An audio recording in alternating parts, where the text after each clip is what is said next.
And doctor, ఈ breast క్యాన్సర్లో ఎన్ని స్టేజెస్ ఉంటాయి డాక్టర్? యూజువల్గా breast cancer 4 stages. Okay. So first stage అనేది earliest stage and 4th stage అనేది బాగా అడ్వాన్స్డ్ స్టేజ్. సో ఫస్ట్ స్టేజ్లో గడ్డ ఒక్కచోటే ఉన్నదాన్ని బట్టి అండ్ ఆ సైజ్ బట్టి చెప్తాం ఫస్ట్ స్టేజ్ అని. సెకండ్, థర్డ్ స్టేజ్లో ఈ లింఫ్ నోడ్స్ అనే వాటికి స్ప్రెడ్ అయిన దాన్ని బట్టి సెకండ్, థర్డ్ స్టేజ్లు డివైడ్ చేస్తారు. సో 4th స్టేజ్ అనేది బాడీ స్ప్రెడ్ అనేది అయినట్టు. సో అది final 4th stage, highest stage అనమాట.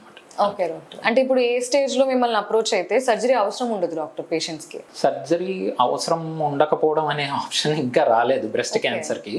సో ఖచ్చితంగా 1 నుంచి 3 దాకా ఖచ్చితంగా సర్జరీ అనేది అవసరం పడుతుంది. ఐదర్ ఫస్ట్ కీమో ఇచ్చి ఆ తర్వాత సర్జరీ, ఆర్ సర్జరీ తర్వాత కీమో. బట్ ఏదో ఒక స్టేజ్లో అయితే సర్జరీ కంపల్సరీ. అట్ ప్రెసెంట్ లేటెస్ట్గా 4th స్టేజ్లో కూడా కొంతమందిలో సర్జరీ కూడా చేయొచ్చు అనేది కూడా ఉంది. So 4th stage body spread ఉన్నా సరే మనం సెలెక్టెడ్గా మన కరెక్ట్ పేషెంట్స్ని ఎంచుకుంటే వాళ్ళకు కూడా క్యూరేటివ్గానే చేయగలుగుతాం.